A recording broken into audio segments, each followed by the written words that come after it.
is episode 54 of the Fire Protection Podcast, powered by Inspect Point. Today, my guests is Potter, Amy Liedman, and Bob Teta from Potter Electric Signal. Dealt with Potter a lot over the years, mostly on the sprinkler and suppression side, but wanted to learn on them growing kind of the fire alarm side and their connected solution side. It's really really exciting to see their growth and kind of how they're approaching the fire alarm market. And obviously it's the largest part of the fire protection market, and how they've kind of gone at it the last 15 years and continue to go after it. So they're both on more of the fire alarm side and the software side. So it's exciting to talk about IntelliCom and IntelliView and how that's going to proceed in the future. We get in a little bit about obviously their devices and everything, but I have some jokes on some of the stuff on Bob's wall in the back of his office. So yeah, really excited to have them on, and yeah, welcome Bob and Amy onto the podcast.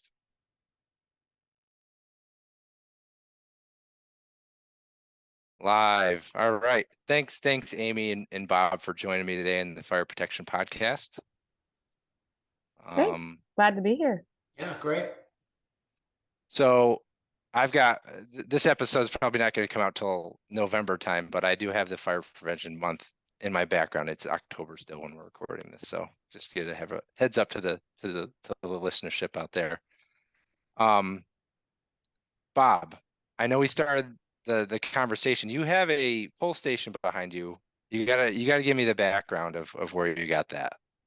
Yeah, so I always wanted to have one of some legacy fire products in my office, and gosh, those pull stations are pretty notorious. So I found it on Facebook, and someone had it up for like $30, and contacted it was in Lexington, Kentucky. I'm in Louisville, and my daughter was going to the University of Kentucky at the time, so I sent her on a mission to pick this up, and she called and she picked it up, but then immediately said, "Dad, do you know this is like an old piece of garbage? Like it's really beat up and all these things." I said, "Yeah, I'm aware of that." And so yeah, that's where I got that for my office.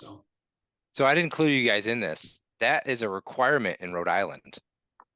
So outside of any commercial or even residential neighborhood, those are required still. Those pull stations. Yeah.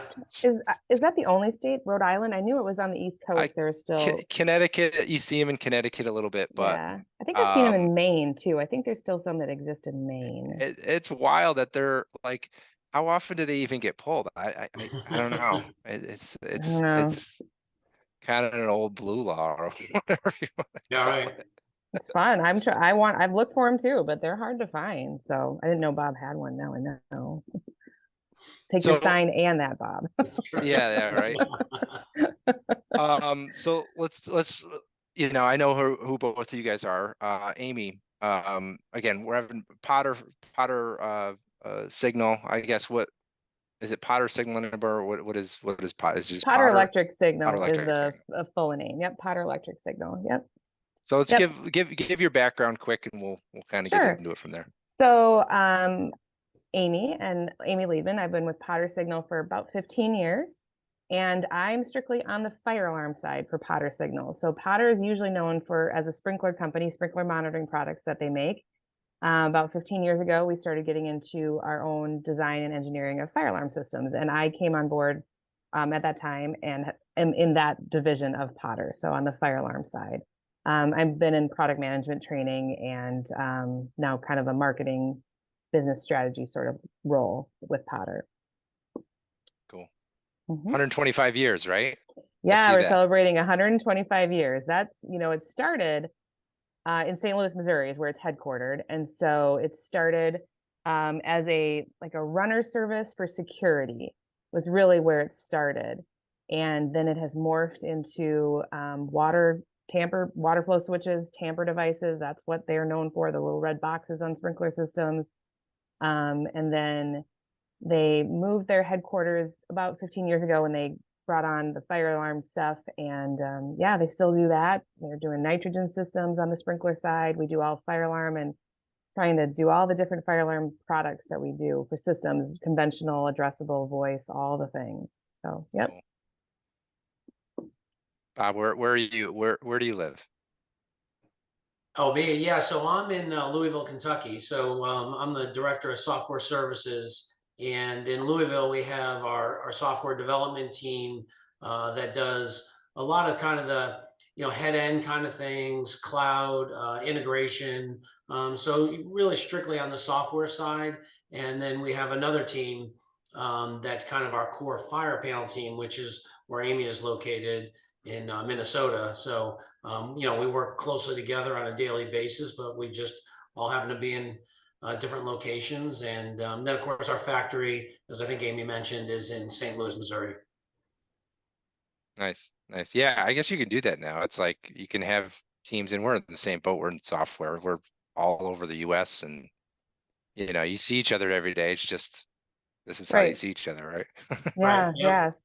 So yeah, software comes out of Louisville, hardware, design, engineering comes out of Minneapolis. It's all assembled in St. Louis, and yeah, it's kind of all over. Yeah. So That's awesome. Yeah, I've seen the Potter fire alarm kind of really take off the last 5 to 7 years, and I see them a lot more. And the focus, I come from the sprinkler side and suppression side of things, and obviously worked with Sean Heskett and the team over oh there sure, yeah. for years and years. Yep. And I love what you guys are doing on the fire alarm side. And is there, I guess, what is the core, and kind of what are you working on over the next or have been working on over the last couple of years? Yeah, I can give you a little history on what we've done. So when we came on board about 15 years ago, the very first thing we did was a power supply. That's just works. It's just a notification intended for notification power supplies, turn horns and strobes on. And that is actually still one of our top selling items is this power supply. And then after that, we designed addressable fire alarm systems ranging from small to large. And then from that base, we just we made a second generation of it. And it's always adding each time, adding things that the market needs or what we need to compete with the other guys out there. So we're doing that. And at the same time, when we did this, since it was about 15 years ago, maybe less than that for the fire alarm panels, we were able to start from scratch with newer technology, where some of these systems that are out there still are using also all these older technologies. So one of the things that we did with our fire panels was put Ethernet connection right on the panel. And so a lot of times you're connecting to panels through like RS-232 connections or old phone line connections, but here we're connecting with an Ethernet jack, just makes it faster to communicate. And because we have it was a new design, we could do that. So that's really what kind of started all the other things that have come from it. What can we do with that now that it's there? And part of that is just getting data out of the system, and then what can you do with it? Then with fire alarm, there's so many codes and standards, and you have to do things this way, and then trying to know that we have to comply with all those things, but what else can we do now that we can maybe talk to the panel in a different manner? And there's no codes on that. You're just getting data, analyzing data. What are we doing with this data? And so that's kind of changed how we look at fire systems, because it's a little bit different about what can we get from this panel, and then what can we do with it to just better service it, the lifespan of it, knowing what's going on, all of those things. So at this point, we just released on the fire system, on all our fire systems have this in there. We just have some, we have voice coming out. We're doing new things along that line. And Bob's team is instrumental because they are the software guys. I will say one of my favorite things about Bob's team and the products that they have, and goes back to the years of COVID, where there was such a supply chain problem. I always said, I love software. It's always in stock. Yeah. We have stock of software. Yeah, we're good with the bits and the bytes. Yeah, that was always my joke. I'm like, we should just sell a ton of it. It's always there. So that was just kind of a joke we had when the supply chain was such a debacle. But yeah, so Bob's team just released in telecom, which really allows us to do more with that data. So backing up just a little bit, on our addressable fire panels with this Ethernet jack, the idea was putting an IP communicator, and it is an IP communicator built into the panel. And because that's kind of the way communication to central stations was going. Phone lines are kind of antiquated. Right. And there's now codes around that too. So then we released it built in, no longer need a dialer, POTS lines, those types of things. And what we sort of started to learn is that the trend in the market was more towards the ability to not get on a building's network. Yes. It's challenging for a fire alarm installer to do that. They don't own it. Fire panels on a building's network, there's other requirements for battery backup, types of devices, that type of thing. And those networks can go up and down. Of course, fire panels don't like that. Things beep. And so the trend really was going to like a cellular communication where they could just tap into the cell communication and get that signal out. So we embraced that trend in a better way even. Now, in telecom allows us to grab the data off the panel very easily and then use cellular communication to get it to the cloud and then allow the customer to do more with it. And Yep. Bob's team has we just rolled that out. So I know Bob could say more to it. Now it's you mentioned that another reason is just security, right? That's Mhm. how Target was broken into, right, through the IoT and the HVAC system because they were connected to their Wi-Fi. So Sure. that's obviously another Yeah, thing. people are Yeah. leery about buildings network, and it's just new, right? And Yeah. so, and they reset things and they change port names and all that. And fire panels don't like that stuff. They want some stability to it, and going through a cellular communicator does that. And that was the kind of the trend we were seeing. That was becoming more and more requested. And our panels could do that, but it required dialers and various things. You didn't get a lot of good stuff out of the system doing that. And so we changed that around for our panels to better get information out and then, of course, communicate to a central station. That's check, that box is done. But then also there's a whole nother layer of data we can get out of this panel. And Bob's team has got, this whole software base that does things with that now, or Sure. can do things with that. So, Yep. so I don't know, Bob. Yeah, 5G is big too because we were tooling with some IoT devices at one point, and I don't even think 5G was on our radar. So you guys obviously have that on the telecom already. Yeah, so we have 5G, and I think even to add with what Amy was saying, the nice thing about she came in like 15 years ago, started developing the fire panel and getting the IP port on. And then my team came on about 6 years ago, and really is leveraging that data now. Now it's all about what can we do above and beyond. And if you think about it, like a dialer made sense, 50 years ago. It makes Hmm. no sense anymore. It doesn't make sense to do dial capture off of a fire panel when you could do so much more. And Yeah. that's the way we thought about this. Like, sure, we need to get this data to a central station. And unfortunately, people are still using things like contact ID and SIA, but we have to live with that. But we don't have to live with that data going to our other cloud services. So we send a much richer amount of data to our cloud services, allowing our ESDs, our end customers, first responders to get very detailed information about what is going on the fire panel during an emergency situation, or even during commissioning, or any kind of a debugging. So that's kind of the approach we're taking, is to go above and beyond code. Yeah, it's really cool. So this it's a gateway, right? Now, is it just connecting to specific Potter panels, or can you connect? Is it what? Where Yeah, is it?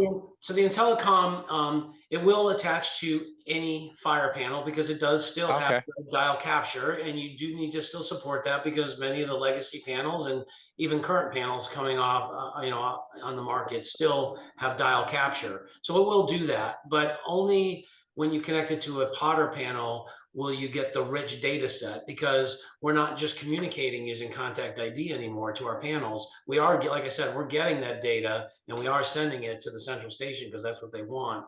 But Right. we're also getting the richer data so that now you have the apps, and you could remotely program our panels. You Yep. can we're always backing up our panels to make sure that you never lose your programming and you're not looking for someone's laptop. It's always Yeah. saved in your cloud portal for you to grab. So anyway, those are the things that we're trying to do above and beyond.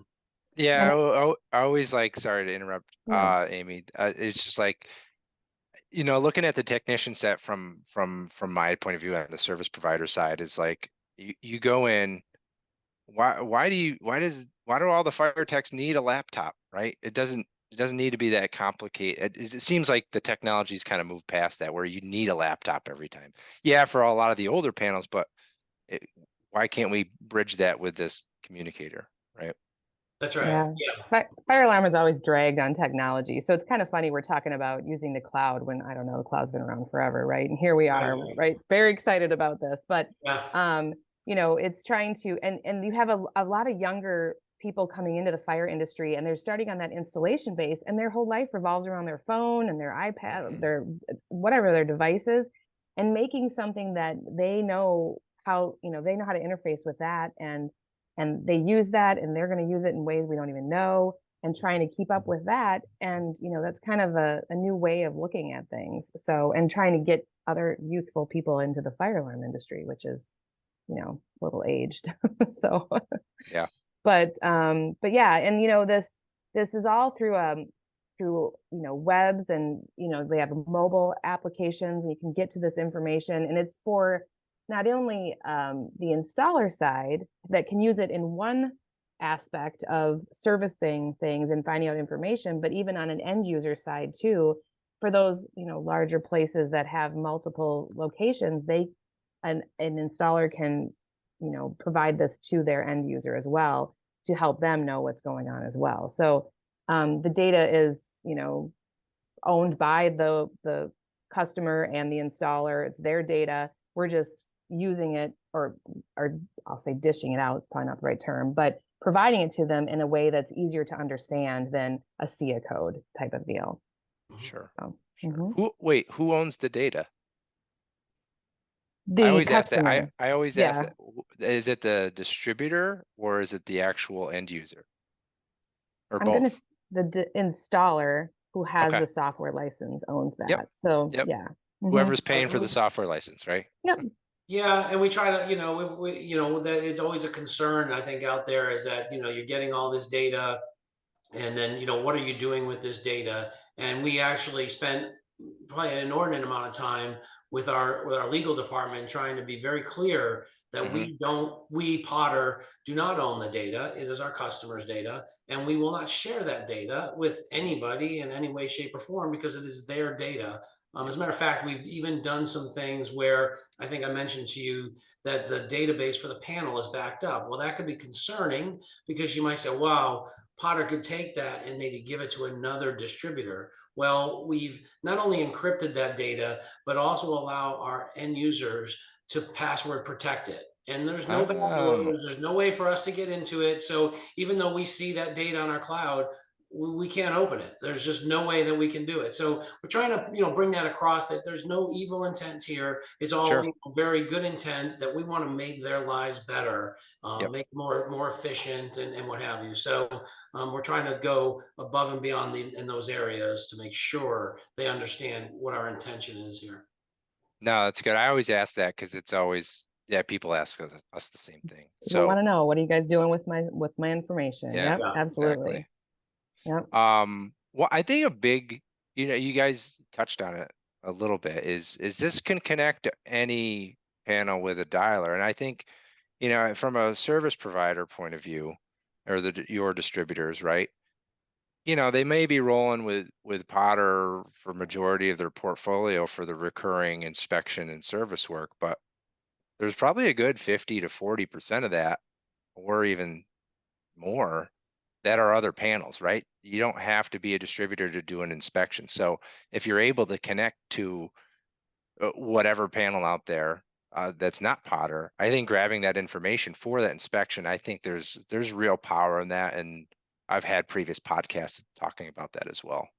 So I Yeah, think no, definitely.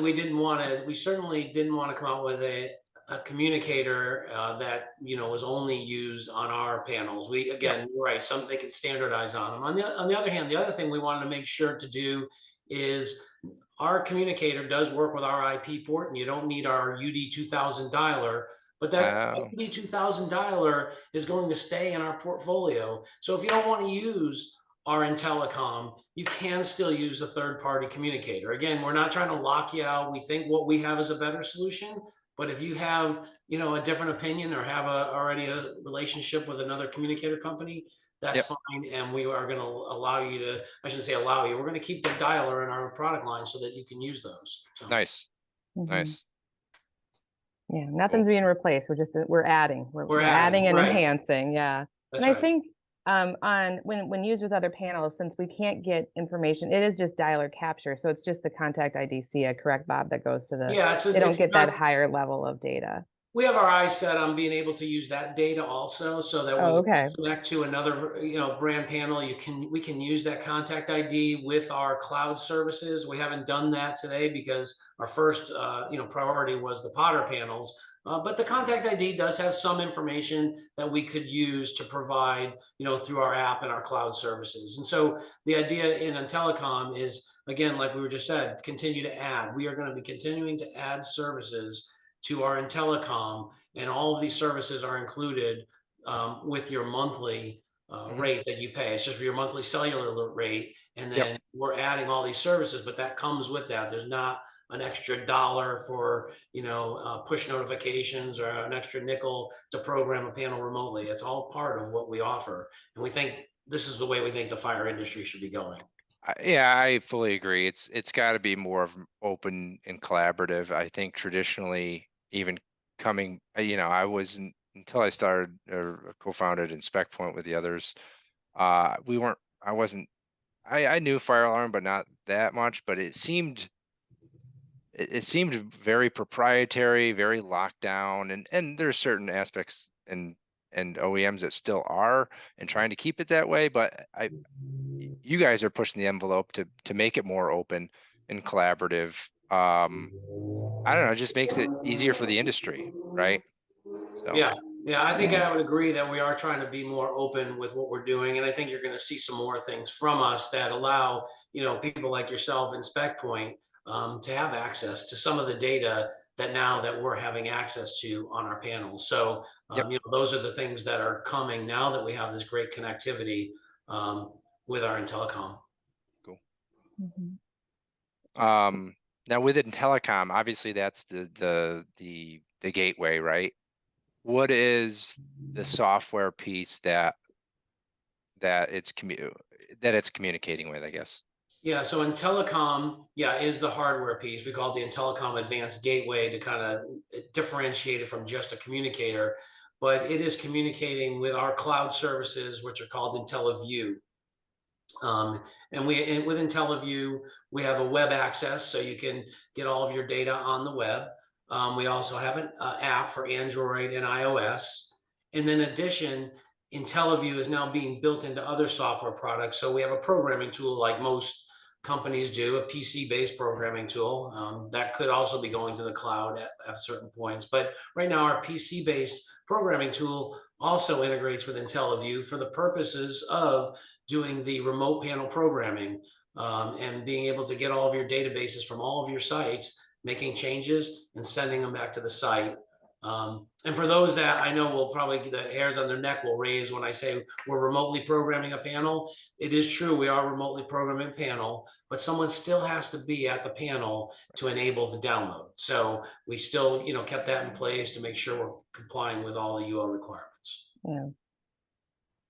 What it Yep. allows, is if you as a company have a person that's savvy in the programming software, but they're not there, and you've got a newer person on site that doesn't know what they're looking at when they download this program, you can easily, move that program without, just use the panel and the gateway to send it or get it or pull it from the, the cloud, make some changes, review it, send it down, and the person's on site that can then enable it and do the required testing of whatever needs to happen based on the number of changes made and that type of thing. So, because you don't, the trends in the industry, sometimes if you have these, that people are very focused on what they do, you've got the guy that does the install, you've got the software guy, and now those things can like better be more efficient in how they're putting a system together.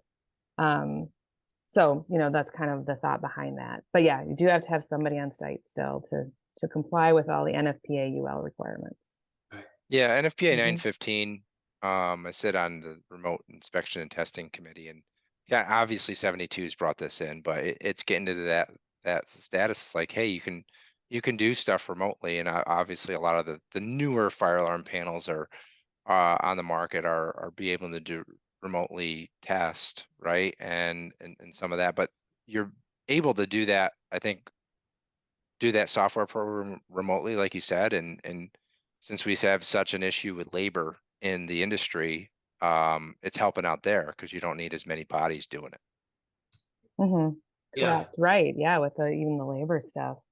That's absolutely correct. Yep. Yeah, and I know, you've been involved quite a bit with, the testing and inspection, and again, we're trying to also support companies like you that want to try to bring apart the one person walk test and get better data and more assurance that the system is being tested correctly. Well, we're the source of that data. And if we could provide some of that data to people like yourselves to make your product stronger, I think overall it's just a stronger package. When you look at, say a Potter system with Inspect Point is going to be a stronger product than anybody else's in the market. And so, like you said, the more we can open up, it just makes us stronger. Yeah, Mm-hmm. no, I agree. Yeah, And that the one fire. person watch test is pretty. That's a, I know it's out there. It's funny. I've seen like the first instance of these one person walk tests where it's literally like it's like this device that has you put another phone or whatever on. It's like manually pushing the buttons on a panel while Mhm. the other person's doing a walk test. So it's like it's like this weird contraption, but it's manually pushing the button of clearing it, right? Mhm. Mm-hmm. While there's a video there, and the other person doing the one walk test is actually going around and pushing this arm out to push the button, right? Yeah. Come Yeah. on, come on, we gotta move, I mean, that Yeah. was the first thing like 10 to 15 years ago. Now we're here with it remotely. Right. And I Right. think, I mean, they can just walk around with the app on their phone, right, during a walk test, Bob, and they can see the data come in and work through it that way. And it's like that's what people are looking for on these things. So yeah, we're getting there, even though And, apps and have been around forever, right? and then even in the commissioning, like you said, when you're having maybe you're doing a ground fault issue or you have a detector that's acting up on you, it's terrible that you have to keep calling back to someone at the panel saying, "Hey, did you get that? Did you get that?" Yeah, The app in Mm-hmm. front of you will see live what that panel's doing. And there's no need to have someone at the front panel just sitting there with a walkie-talkie telling you, "No, nothing yet, nothing yet." That's so again, it's a tool to be used by all people. Sometimes for first responders, all they care about is the alarm and where it is and all those things. But as a technician, you care about a bunch of other things. So we tried to yeah, create tools for all the different functions and the life cycle throughout the life of a fire panel. yeah. Mm-hmm. So the fire panel's obviously connected or through the gateway or the panel directly to IntelliView. Is there any other products that you guys connect to IntelliView? Well, yeah, with IntelliView, the first thing that we had done is we created what we called the IntelliView link, which again, it was just a piece of software that enabled the panels to talk to our cloud. And it was a good product and it still exists and it is a good product, but it is an extra widget you have to add to the panel to get it to talk to the cloud. And that's why we went down the communicator route, because we thought, all right, they're already putting that on the panel. So that's already there. So let's just leverage it and not make our customers buy an extra thing. If you get what I'm talking about Yep, there. This way, yep, you're already buying that communicator. Let's use it for more instead of making you buy an extra thing. So that's kind of the way we go about, connecting to the cloud. Now we have other integrations too that do require separate hardware in terms of Modbus and BACnet and all those things. But those are not really cloud-based integrations. Are usually for building management systems and industrial gotcha, systems. Yeah. I think gotcha. IntelliView was first started for the nitrogen generators though, Yeah, right, the Bob? nitrogen Yeah. generator started it all. Yeah. So Wow. nitrogen generators, by our sprinkler division, they, detect nitrogen or rust in a pipe sprinkler system. I'm not an expert on this at all, but I know IntelliView was started from that to gather information from the nitrogen generator, and they called it IntelliView. And so when Bob's team came on board, they really have acquired all software that Potter ever did, and of course all the stuff they've now done, and they now, develop that and own it. And so I'll say piggybacked, or we're just using that platform because what else can you connect? Well, if in your building, if you have Potter panels and IntelliView or nitrogen generators, those are the things from Potter that go right into that IntelliView software right now. But yeah, IntelliView started with the nitrogen generators. Yeah, that's right. Mhm.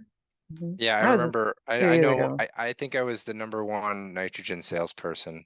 When I Right. worked for Viking Supply Net for So about a year. So I wasn't able to get anybody to sign up for IntelliView though, because okay. it was, the sprinkler side is very mechanical, right? And Right. it's just starting to get connected.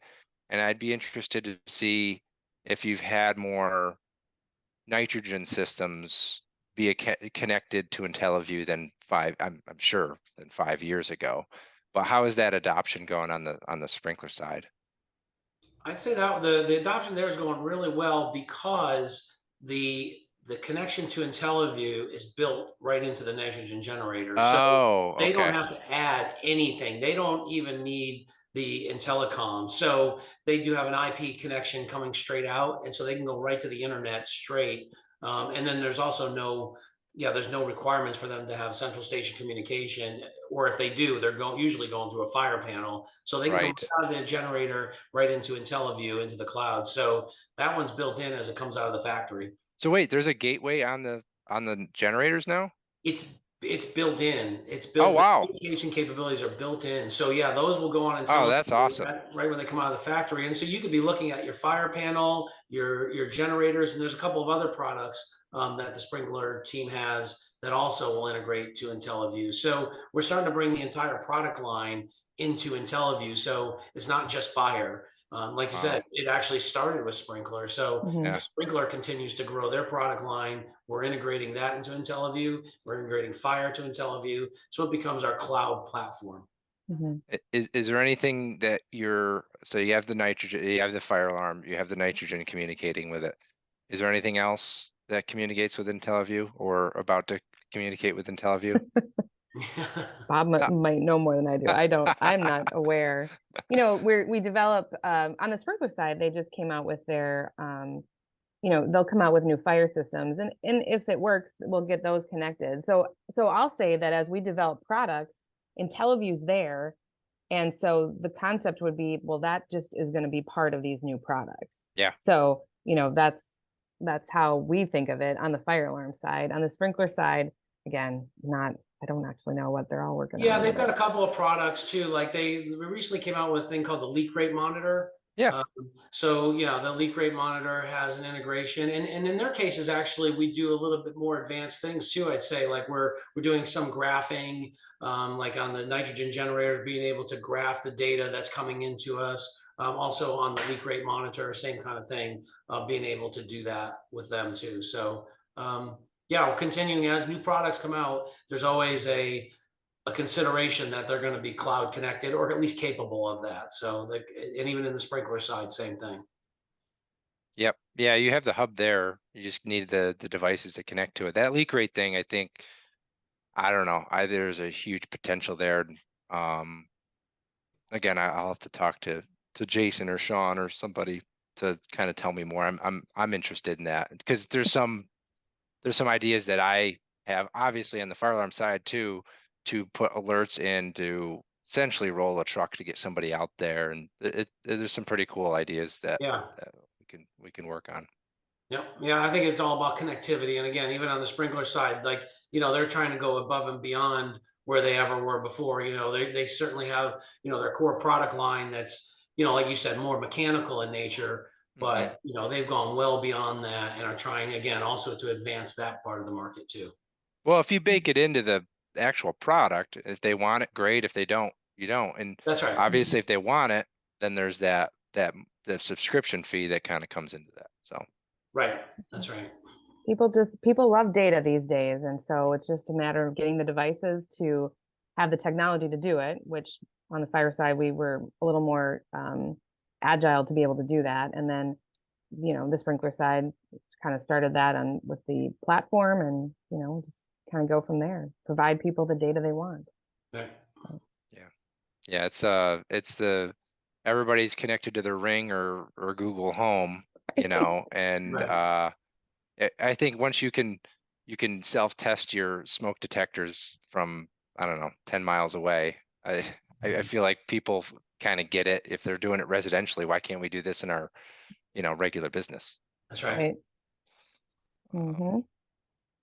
Cool. Anything else on the product side? I know those are the two big ones. Yeah, and telecom was just released at the end of was it August? I It was think. in August, yeah. Yeah, end of August. And actually at that same week we released that, we released a new part for our voice system. So voice is something that we've just gotten traction with, integrated into the fire system.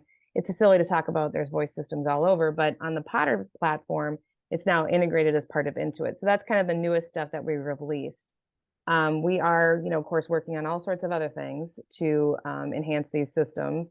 And but that was just released. It was an amplifier that just sits right inside the actual panel. So named, we joke about it, calling it the movie theater panel, but it's more of a small application panel. It's just one cabinet with an amplifier inside of it. So we released the integrated amp. That was the newest thing that we released, but we've got lots of things in the works, so we got to stay tuned.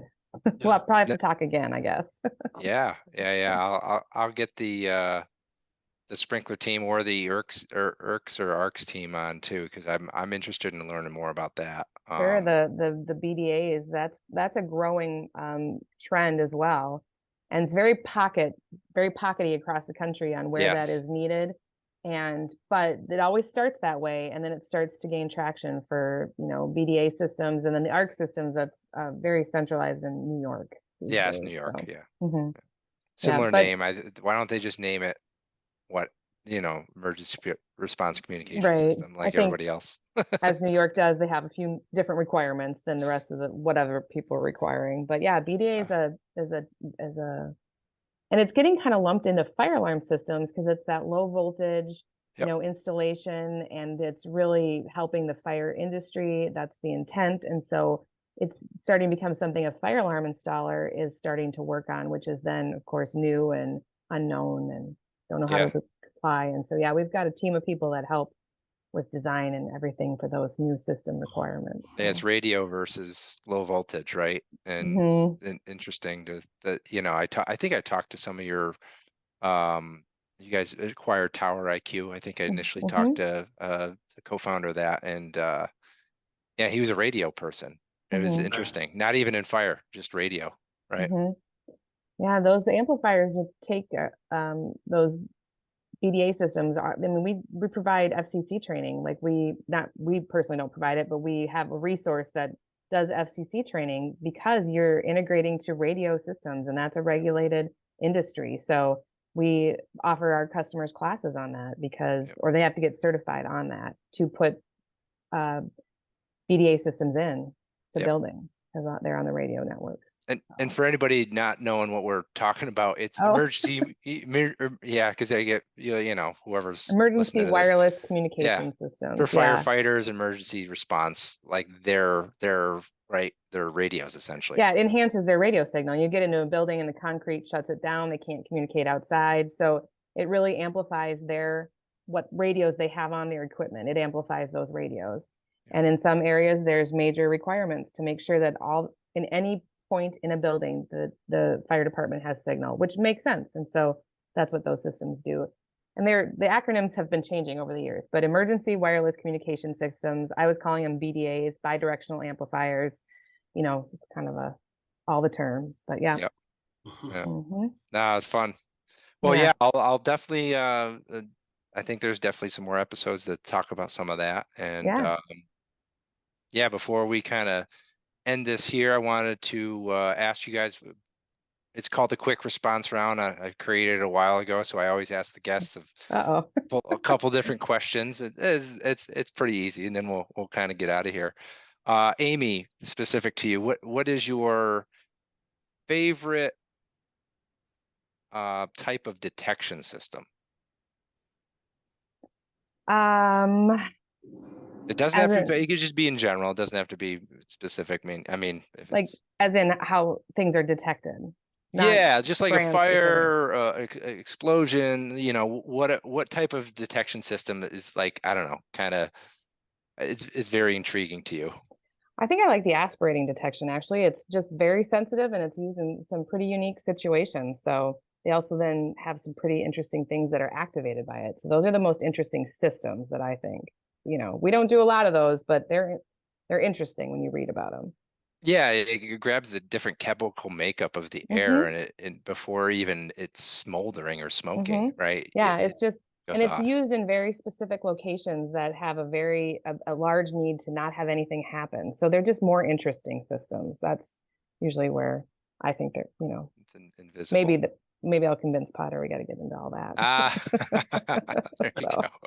stay tuned, Uh, Bob. so Bob, for you, this has nothing to do with fire. So you're a big horse racing guy, right? Well, I have to be, yeah, being in You the, have to be. uh, What do you think? What's your opinion on all the stuff happened with Bob Baffert over the last couple of years? I think cheating's not good. We've kind of had a run-in with that here in the Louisville area. Our basketball team's kind of had a couple of run-ins Oh with yeah, right. Yeah. yeah, but overall, I mean, when you look at everybody's an expert on the horse racing industry right around Derby time. Everybody Yeah, seems to know everything there is to know about horses, and including me. And then it's just a fun time between that and the bourbon. And, it's a good time. So, it is. um, It is all fun. I grew up in Saratoga Springs from there, and it's the summertime is their big time, and everybody's they're a handicapper or giving you their opinion on the whatever the race of the week, and it's kind of funny. oh yeah, yeah. But it's a good place to go. And between going to Churchill Downs or Keeneland over in the Lexington area, Yes. I think Keeneland's even a nicer place than Churchill Downs just for a day out. But Yeah, good places. I've heard great things over at Keeneland.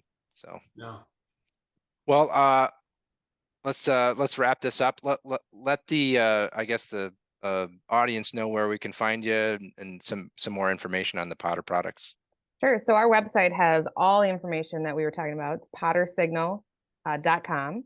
And you can go there. Actually, in the search bar is the best place. I use it all the time. Type in the product we've been talking about in telecom or, the integrated voice, and it'll just pop up all the information. In nitrogen generators, it's all the sprinkler and fire products. So pottersignal.com is where you can find all the information on our products. And there's some good videos that even Amy has It's true. published on there. So yeah, I think some of those videos are some of the really good way to get yourself, introduced to some of the products. So, and I know Amy's done.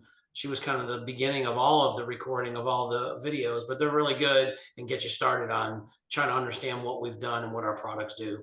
Yeah, they're like short videos. Some of them are just very introductory on basic fire alarm, and some of them are Yeah. introductory on a product. Some of them get more detailed, but yeah, we started to embrace, videos to do training. And it's not, you'll hear my voice, but also the training department's voice doing a lot of those videos. But yeah, that was a really good way to kind of help people new to the industry figure out our stuff. So I actually might utilize that. I didn't even know that. So it's a we have a whole lot of new. library of Yeah, videos. Yep. I'll have to utilize that. We have a lot of new hires outside of fire protection. So Yeah. Yeah. And even though, some of them might get kind of in the weeds, it's a great overview of just fire alarm in general because, since it's code driven, many of the things that we say work across the board on any products because Right. they're just fire alarms things. But yeah, we did a lot of video training. And we have webinars actually that people can sign up for on our website too. There's no cost to training webinars if you'd like to actually have a live webinar where you can ask questions. We even do training out in the field. So we do all sorts of things to kind of talk about fire alarm and what products we have, but just fire alarm in general. So, Awesome. Yep. Well, thanks, Bob. Thanks, Amy, for joining yeah, today. you. no And problem. yeah, love to do this again at some point here in the future. Yeah. Excellent. All right. Thanks. This was episode 54 of the Fire Protection Podcast, powered by Inspect Point. I want to thank Amy and Bob Teta again for coming on the Fire Protection Podcast and talking about everything fire alarm within Potter and beyond. So really cool to see what they're doing to open up the platform within the fire protection community. And yeah, keep pushing forward. Thanks again for listening, and like and subscribe. See ya.